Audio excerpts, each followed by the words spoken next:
Hello, I'm Dr. William Schlosser. You know me as an economist. You may also know me as an ecologist. But more than anything, you're going to know me as an educator. I'm Dr. Bill, and I welcome you to my classroom. Firms and organizations in developed economies are continually adapting to technological advancements and evolving production processes to reduce costs and enhance efficiency. The products we use daily, whether it's the cars we drive or the energy we consume or the services we rely on, are all shaped by innovations in technology and strategic cost management. In this chapter, we explore how firms navigate the short-run and long-run dynamics of production, analyze the relationships between marginal and average product of labor, and examine the critical role of cost structures in shaping business strategies. This journey will unveil how technological alchemy transforms inputs into outputs, driving economic growth and competitive advantage in the ever-changing world. Now that we've introduced how technological advancements are reshaping production and costs, let's take a closer look at one of the most fascinating examples, diamonds. Technological innovations are revolutionizing the way we value rare earth minerals, like diamonds. By introducing lab-grown alternatives that are nearly indistinguishable from their natural counterparts, these developments are not only changing the jewelry market, but also challenging traditional perceptions of value, scarcity, and sustainability. Let's dive into this emerging trend and explore the impact of lab-grown diamonds on the global economy. Let's bring in Amanda Gizzi, the director of Jewelers of America. Okay, we have, and maybe you can get a close-up of this, 4 diamonds here.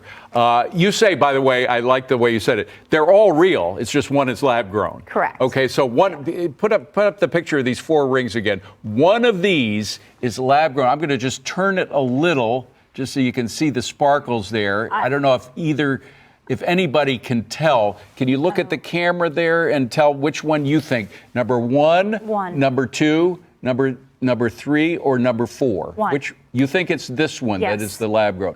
I think it's this one based on the color. That's the smallest carat wise. Amanda, who got it right? You actually got it right. I did. You did. That was my initial. Holy mackerel. You did. So it was, and the reason I said that is because it's a little darker. Yeah. It doesn't sparkle quite as much as the others. Is that right? I mean, it sparkles wonderfully, but not in the same way that the others sparkle. So here's the interesting thing about diamonds. Lab grown is another way that you just need to educate yourself. All natural diamonds are all going to look different from one another. They're all individual. They all have different characteristics. Some colors brighter, some sparkle more than others.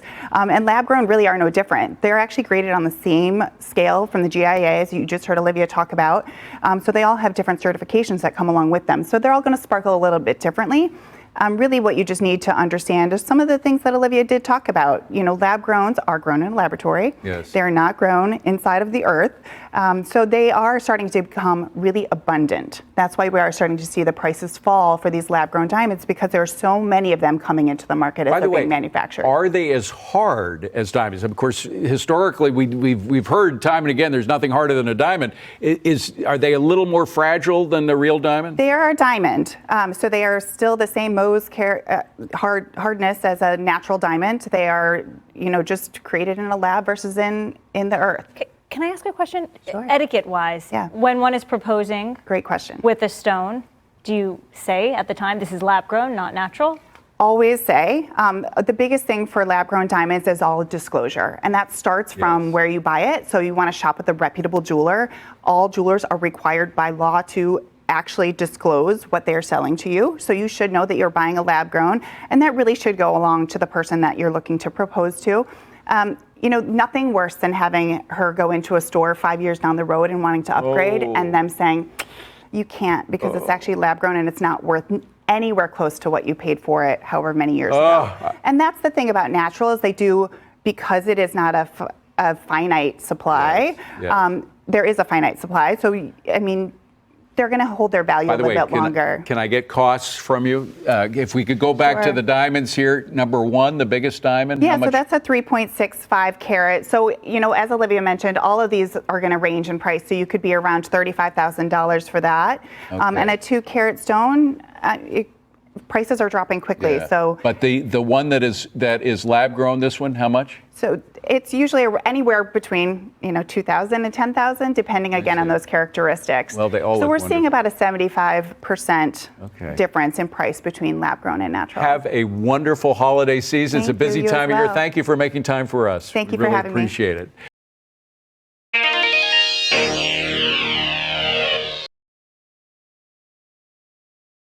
In developing countries, often the lack of capital causes firms to hold on to established procedures. It is the 50-year-old iron smelting equipment, the 75-year-old roads and bridges used to deliver products. It is the horse and wagon approach to harvesting timber. This approach changes in developed countries because capital is available as retained earnings or as business loan to purchase and deploy the developed technologies. It is the computerized inventory system for Walmart stores. It is the software-as-a-service internet converter of currencies for on-demand transactions. It is the solar-powered energy backup device to enable your activities. New technologies are introduced pretty regularly, but those technologies need to be adopted by producers. It is only when it is made and adopted by people in the production industry that real technological change is made. Understand each line to represent a worker's productive efficiency. New technology takes time to learn and master. Each person can move up along the line of productivity based on their skills and abilities. I am a forester who started working in the woods of Western Washington. When I started my work as a forester, I was taught how important it is to know where on earth we are working. It is part of the legal land system of property in the United States. To make it happen, I started with a map showing roads, streams, and rivers. With a staff compass, I could reconnoiter my position on the planet, and more importantly, verify my position on the map. Very soon, I gained skills with a well-balanced hand compass and a hip chain. Technology advanced well enough to make the use of the hand tools more efficient, and it saved me time to complete my tasks. My productivity increased with the introduction of technological changes. Then in May 2000, at the direction of President Bill Clinton, the U.S. government discontinued its use of selective availability to make global positioning systems, GPS, available to commercial users with devices to pinpoint Earth positions in real time. Before this, it was available in real time only to the U.S. government, mostly the military. Then it became the technology to chase. One of the first consumer-grade GPS units was made by the Garmin company. Just about every forester learned how to navigate with these units. Sometimes they were not reliable because of interference caused by mountains or trees, so the hand compass was still in the vest. Technological advances adopted by Trimble Inc. made higher quality commercial units available and affordable to foresters, and they were deployed in most every firm. Each adoption of new technologies shifted the personal production function upwards, creating a pathway to increase worker productivity. It is super important to recognize that technological change is not the same as invention. An invention is the development of a new product or process for making a product. Invention happened when the first GPS satellites were launched by the U.S. government in February 1978. An invention or new information, such as the solution of Earth-to-orbit positional juxtaposition, is not technological change. Technological change resulted from the application of the discovered knowledge to a production process. Technological change happened when selective availability was canceled, and live Earth positioning was made available to commercial enterprises. A challenge for everyone who enters an industry, like the forestry example talked about here, is found when people become really good, efficient, and productive using the existing technologies to do their job. The effect is great because that person can get loads of work done using available technologies. The problem happens when that person, or people, do not stay on the cutting edge to track new technologies or to adopt them. It happened in forestry, when well-established people, good at doing their job, did not see advantage to the GPS units introduced in 2000. New entrants to the industry who took some time to learn the new technology outperformed their colleagues on the first week of working together. When you adopt new technologies, you move your personal production function to a higher level. By learning the new technology's use, you slide to the left on a productivity scale for a time, but your upper accomplishments settle to a much higher level of productivity. This is not just about GPS units in forestry. New technologies surround us. Be aware, read, talk to others. Make your efforts meaningful.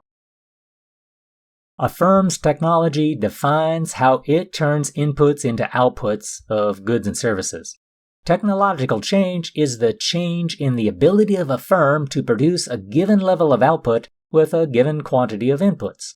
This is a challenge for business managers. Find the most appropriate technology for your business. Find and support the right people to use that technology, and constantly seek to achieve the production of the products and services people want at a price they will buy it for. I have used a phrase as I trained forestry businesses to use global positioning systems. Find and use the right type of technology for the right people to do the right job. It makes little sense to purchase a $150,000 GPS system requiring 3 specialists to operate if you are going to set an edge stake for a road building path. A handheld compass and a paper map would serve you just fine. Keep your eyes on the mission intent. One of Walmart's important inputs is its inventory. Walmart invests money to improve management of its inventory by linking the cash registers with inventory control computers. Walmart makes nothing they sell. Improvements in technology help Walmart to be more efficient in turning its inputs, inventory, labor, physical store, into its outputs, sales of products.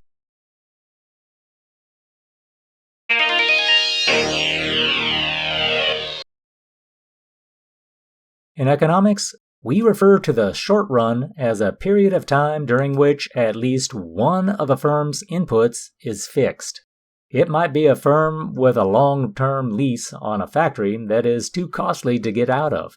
It might be the equipment in your restaurant. You need time if you're going to change them. What is left as a changeable technology is called your short-run technology. In the long run, no inputs are fixed. The firm can adopt new technology and increase or decrease the size of its physical plant. The operation can completely change everything, including the products or services you make. In the long run, you can change everything. This makes a tidy transition to discussion of variable costs and fixed costs. Think in context of making your product. Some costs go up and go down based on how much of the product you make. At a timber mill, the more logs you process, the higher your costs of production.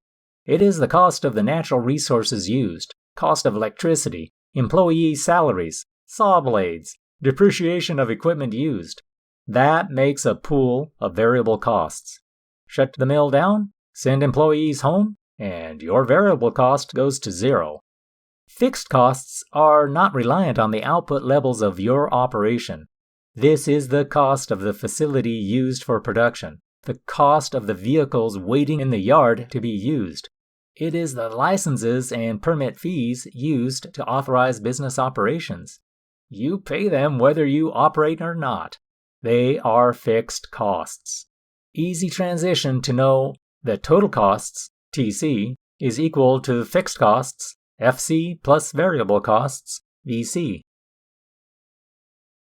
A traditional academic book publisher turns its inputs like intellectual property, labor, printing machines, paper, factory, and electricity into its outputs printed books.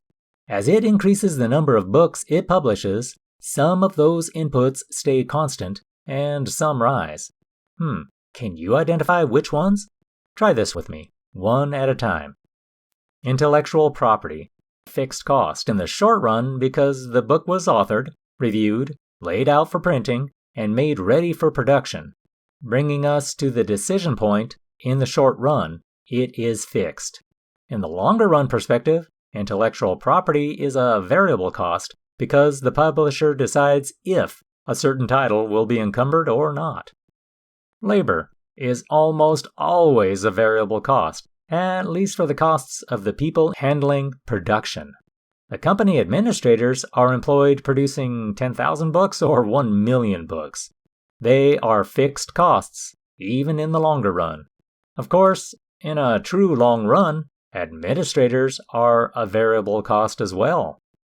Printing machines are generally always a fixed cost, but do kick into the variable cost in the long run if the firm decides to increase production with new machines, again in the long run.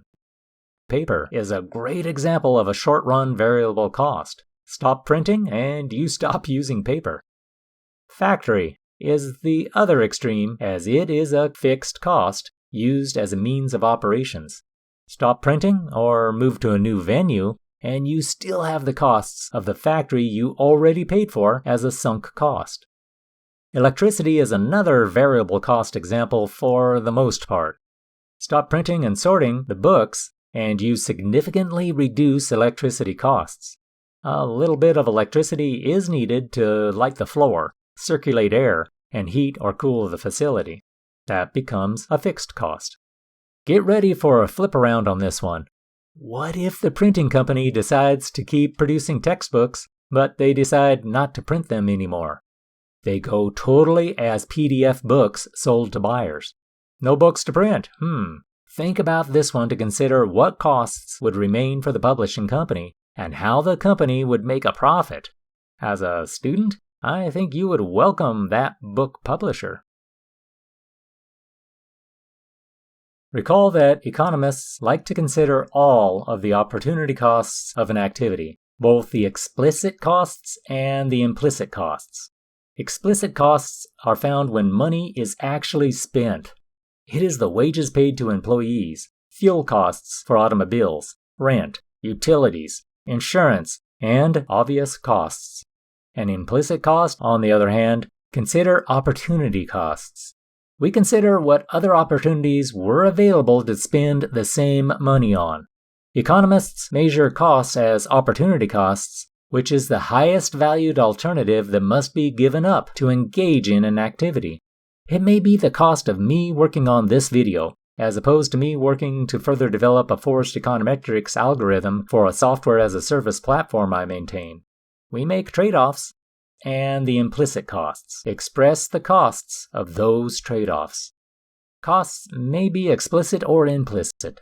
Recall the definition like this.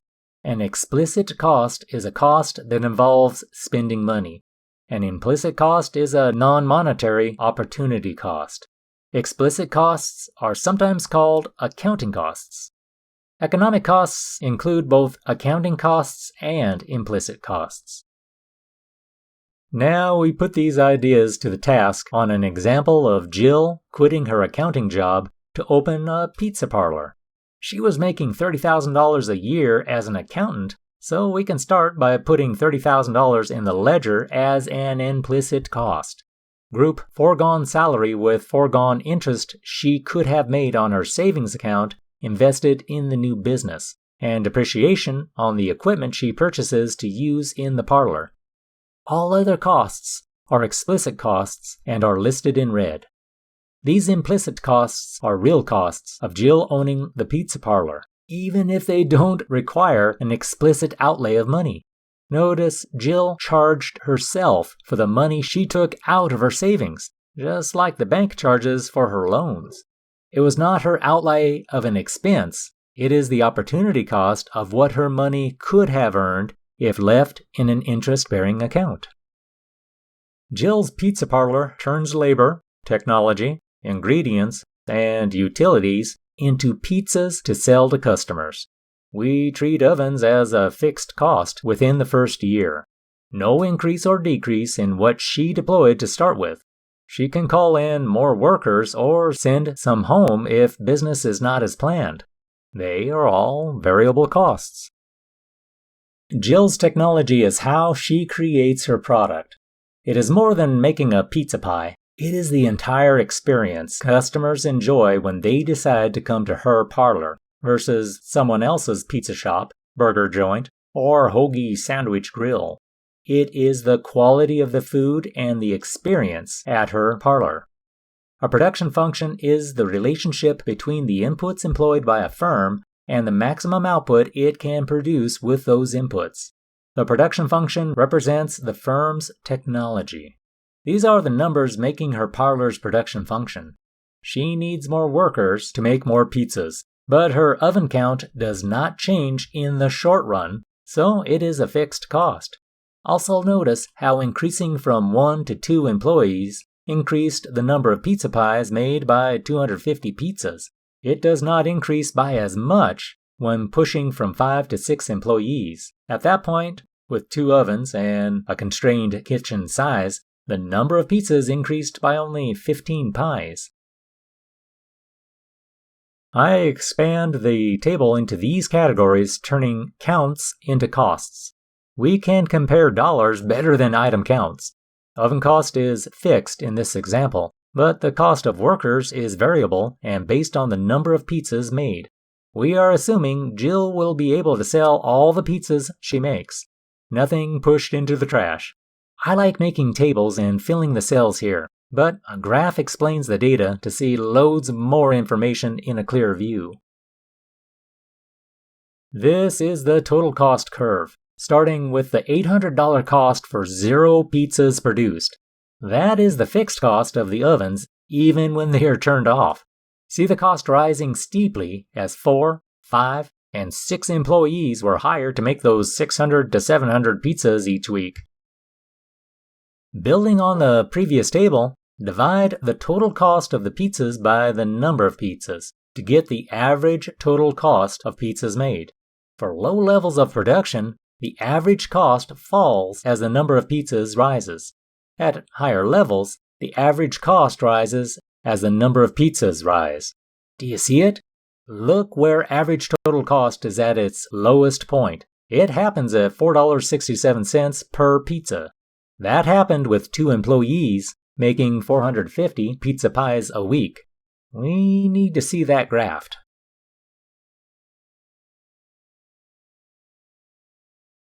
See it now? Cost and quantity are obvious.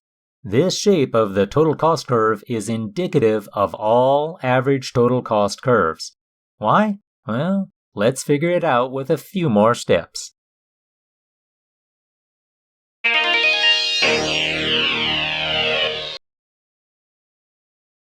Jill now discovers the realities of specialization. She most likely saw it when she was an accountant. Some employees are skilled at being an accountant, others as human resources, some as a salesperson. At the parlor, Jill recognizes how, in shifts, some employees will focus on pizza making while the other busses tables and takes orders. This gives birth to the specialization realized because of the division of labor. One worker may be a people person, performing as a sales-generating order taker. Great combination. Want extra toppings on that? How about some wine? Maybe a Chardonnay? I see specialization brewing here. Synergy is seen when 2 employees working together produce more than twice as much as each working separately. Jill ran the numbers to decide how many workers to hire. To think about this, let's consider the marginal product of labor, the additional output a firm produces as a result of hiring 1 more worker. Considered in sequence, adding 1 at a time. The first worker increased output by 200 pizzas. The second increases output by 250. Additional workers add to output, but not by as much. Eventually, they start getting in each other's way. The kitchen was only so large and had only 2 ovens, a dishwasher, refrigerators, and a cash register to navigate around. This is the law of diminishing returns. At some point, adding more of a variable input to the same amount of a fixed input will cause the marginal product of the variable input to decline. This is what these numbers show as the marginal product of labor decreases as the number of employees increases. We need to see what this looks like when drawn out. The upper graph, total output, shows us how the rate of pizza output begins to slow after about 2 workers. It is made obvious in the lower graph, marginal product of labor, where it peaks at 2 employees and falls rapidly as more people are added to the production function. This is a solid illustration of the law of diminishing returns, illustrated using the marginal product of labor. Using the same variables, we start with total output divided by the number of employees. Here it is 550 pizza pies divided by 3 employees, yielding 183.3. A useful way to think about this is that the average product of labor is the average of the marginal products of labor. This seems obvious, but I show you a relationship to consider as you apply this to your own situation. With 3 employees, Jill's employees made 183.3 pizzas each. With 2 employees, they had 225 pizza pies each. Based on the average production, she is better off with 2 employees. This happened because the third worker produced less marginal output than the average of the previous workers. If the next worker produces more marginal output than the average, then the average product will rise instead. We will spin this around to another topic that might be of personal interest to you, a grade point average. Paul's semester GPA starts off poorly, rises, then eventually falls in his senior year. I guess his classes got more difficult. His cumulative GPA follows his semester GPA upward as long as the semester GPA is higher than the cumulative GPA. When his semester GPA dips down below the cumulative GPA starts to head down also. Graphing makes the message clear to show his average semester GPA climbing above his average GPA through his fall semester of his junior year, then dropping below the average during his last 3 semesters. That brought his average down as well, just like average product and marginal product behaved.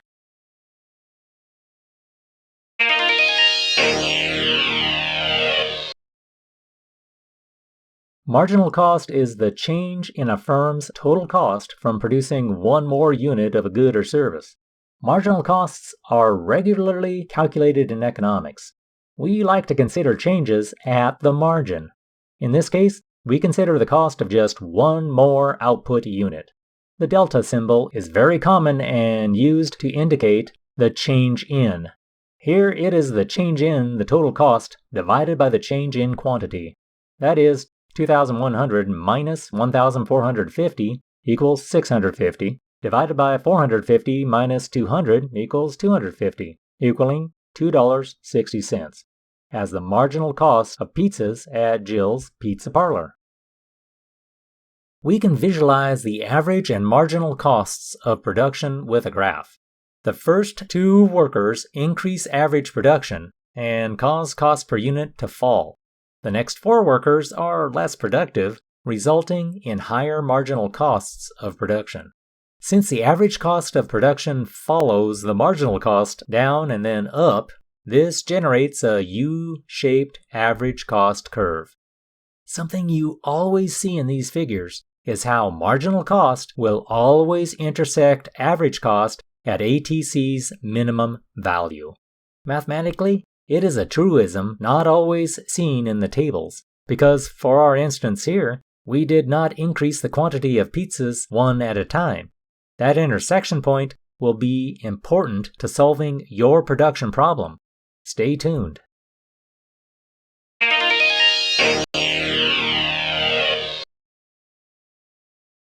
Now we explore some axioms of economics.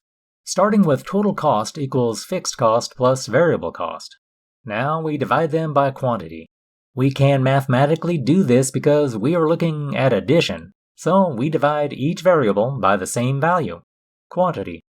We have names for these fractions, the first being average total cost, or ATC, average fixed cost, or AFC, and average variable cost, or AVC. When added together, they equal ATC. In the table we have been using, you can see how these are built and calculated using addition and division.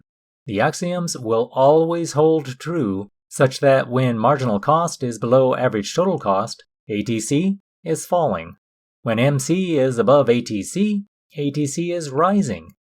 It is just like we saw when considering those GPA scores several screens ago. Now we take it home to see it on the graph. Here, all lines are overlaid.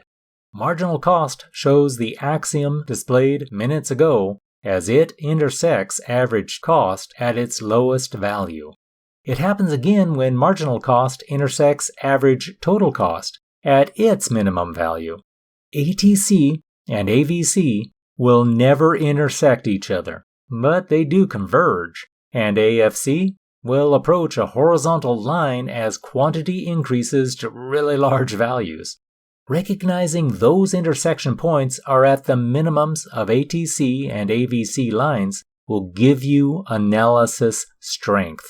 This is an image you will often use in economics. A couple of highlights. First, marginal cost will be shown to initially drop as quantity increases. Generally, it is for a short segment and is due to initial gains realized through the synergy of two people working together accomplishing more than twice as much as each one working separately. It diminishes to show MC climbing at an accelerating rate to intersect AVC and ATC, both at their minimums.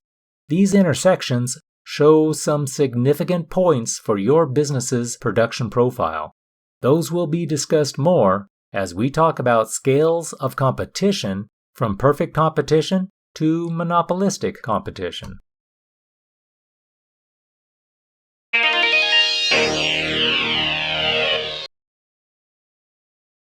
Remember, in the long run, all business decisions and their costs and revenues are variable. You might add that new production line to your operation, or you might close it all to relocate your operations to another area, region, or country. This makes the distinction of fixed versus variable costs meaningless. You will generally need to put all fixed costs into the presentation of a timeline.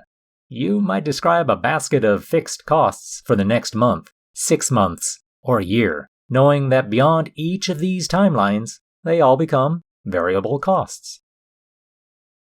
We have concentrated on a single startup, Jill's Pizza Parlor. Now we expand that to an industry, the U.S. automotive industry. Maybe we consider a smallish startup company like Tesla, founded in 2003, with average total costs initially higher than established competitor Ford. Ford's ATC reflects an established process, people familiar with their technologies, and synergistic returns to investment at their facilities. Yep, they can produce their automobiles at a lower ATC than the startup Tesla could in 2003. At low quantities, a Tesla might experience economies of scale. Established firms in the long run have average costs falling as it increases the quantity of output it produces. This is happening with Tesla as we move through 2017 and 18. Here, a small car factory can produce at a lower average cost than a large one for small quantities. For more output, a larger factory is generally thought to be more efficient. Well, it is up to a point. The lowest level of output at which all economies of scale are exhausted is known as the minimum efficient scale. At some point, growing larger does not allow more economies of scale. The firm experiences constant returns to scale. Its long-run average cost remains unchanged as it increases output. Often, we use this term to apply to an industry as the scope of production is achieved by many firms in different areas. It is advancement of minimum efficient scale. All firms in the industry are seeking adoption of new technologies to apply to their production function. It might be technology already developed that needs to be integrated into specific technological change parameters. If not fully and efficiently integrated, continued increases in size leads to the diseconomy of scale, to the point that making more costs more per unit, a situation in which a firm's long-run average costs rise as the firm increases output.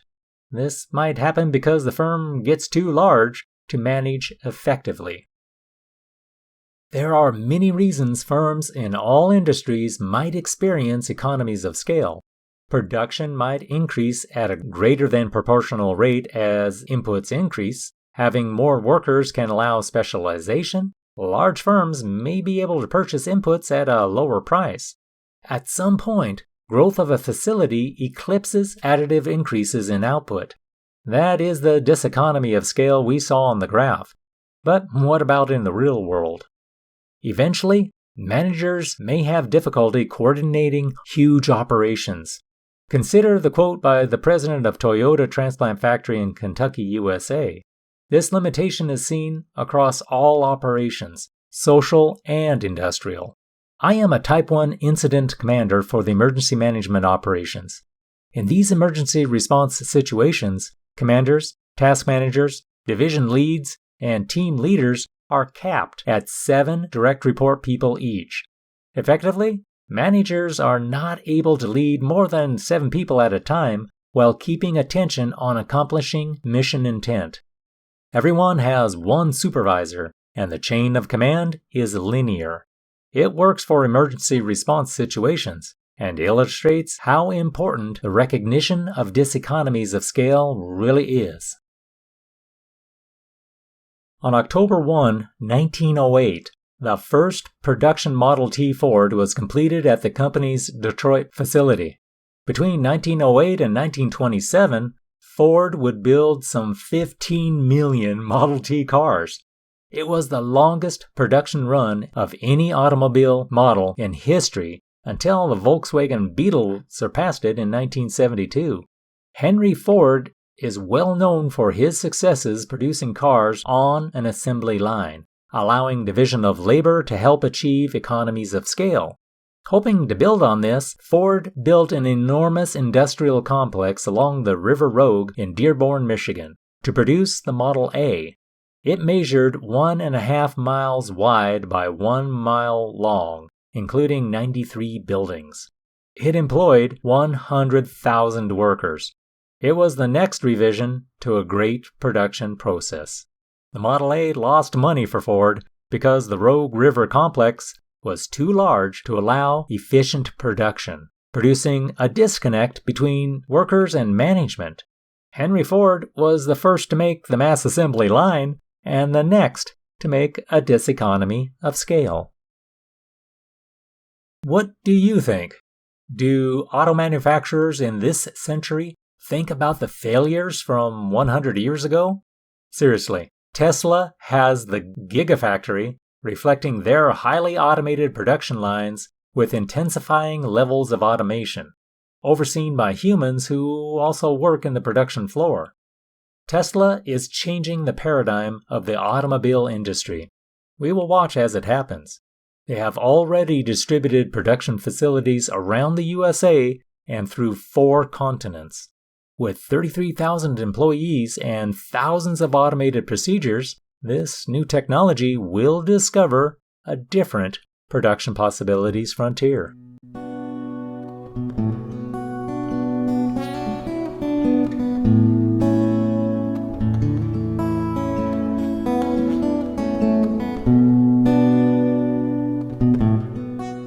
As I have worked through these problems in this class series, and in my professional life, I have printed a copy of screens like this one to paste on the wall next to my desk, so I can make fast references to it and confirm I have it straight.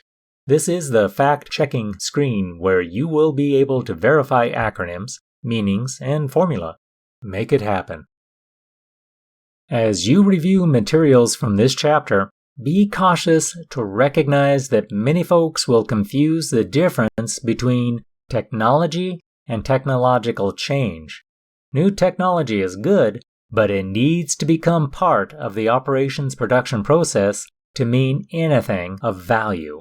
As we conclude our exploration of technology, production, and costs, we've uncovered the essential role technology plays in shaping economic processes.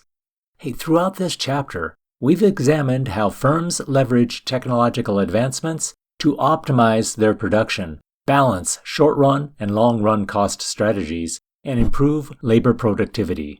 We've analyzed the dynamic relationships between marginal and average production of labor, explored the graphical representation of cost curves, and discovered how economies of scale influence long-term business decisions.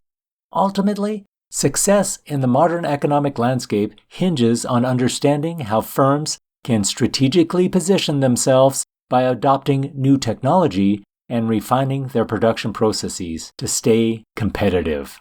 As you move forward, consider how these principles apply to the real-world business challenges and how technological change continues to redefine industries across the globe. Let's take this knowledge and apply it to our ongoing journey in economics.